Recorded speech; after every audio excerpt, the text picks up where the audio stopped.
My name is Kerry Goulder, and I'm a designer for Sizzix under the name Kid Giddy. I have always been around fabric. My grandmother and my mother were crafters. My mother is an art teacher, so I come from a very long line of makers. When my twin sister and I were younger, we would go to the craft fairs with my mother and with my grandmother. We would sit there and at home and we would work with fabric. We would play and make whatever we wanted. It was just freedom. Then when I had children, I wanted to sew things for them. And I would make them blankets for napping on in kindergarten class and just all different kinds of things. And finally I started designing stuffed animals. I ended up designing the owl, which was a request from a good friend of mine. She wanted a little stuffed owl ornament for Christmas.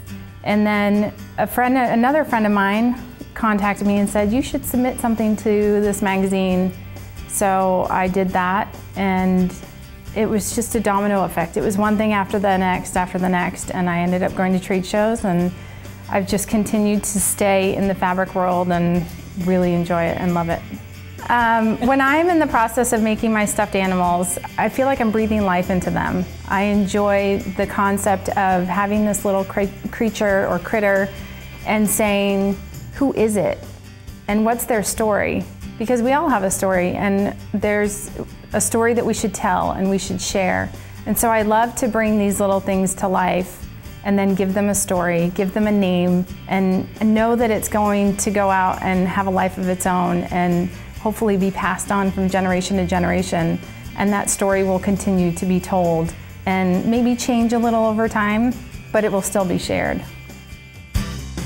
Something you might not know about me, I do karate, and I'm a second-degree black belt in Shaolin Kempo style. And I've been doing that for about 7 years, and I am still training for my 3rd degree, and I will continue to train after that. And I love to run. I'm a Latter-day Saint. I love reading books. I think there's just worlds of endless imagination involved in reading. My favorite music is anything but heavy metal. I listen to a lot of pop, I listen to gospel, I listen to a little bit of country. Even though I'm from Texas, you'd think I'd listen to it all the time, but I don't. I like R&B, there's some rap that I like as long as it's got appropriate language. My favorite color is green, with white polka dots preferably. But really anything green is great. Maybe because I love frogs, but I love green. Kermit the Frog is my favorite too. My favorite food is cherry salad. It's a recipe from when I was younger. My mother used to make it every year for Thanksgiving and Christmas. It's Cool Whip, cherry pie filling, sweetened condensed milk, marshmallows, pecans, and crushed pineapples drained really well, otherwise it separates. But once you mix it, you can actually stick it back in the freezer, and it's almost like ice cream too.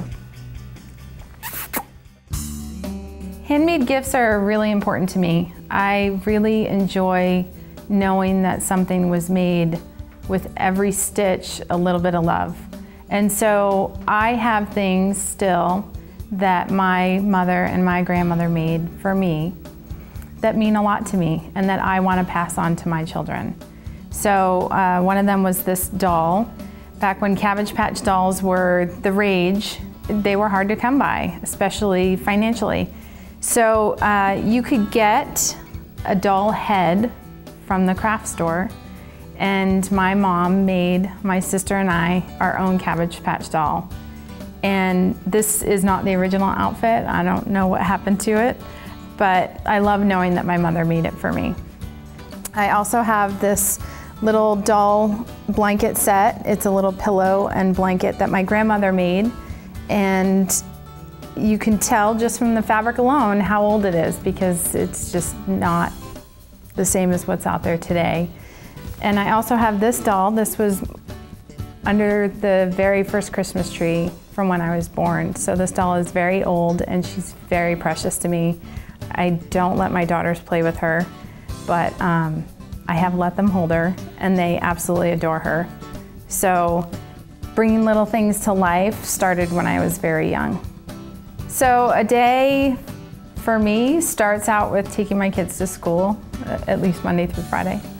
I don't put my kids on the bus. I love spending that extra little bit of time with them every day.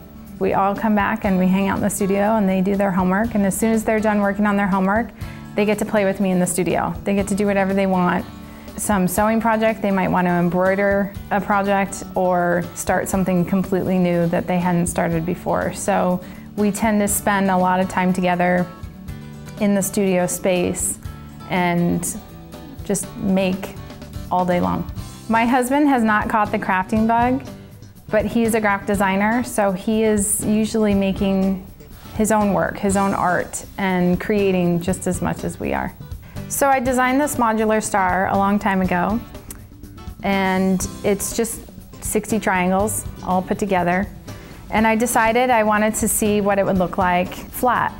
So I made this little mini quilt. Even after all the hours I put into it, I'm giving it away to a friend because passing things on, passing on handmade gifts means a lot to me. And I want to share my talent. I want to share my gifts with everybody that I meet. And so as sad as it will be to see it go, that's what I'm going to do because I think it's important to share. I really love to pretend. I really love to create these whimsical designs so that I can feel young. I can still feel like a kid and I still play. And I was just playing with a boy at the library the other day, showing him my stuffed animals and playing with them and doing little things and suggesting that these creatures were alive and they had names, and he said, no, they don't. He was a realist.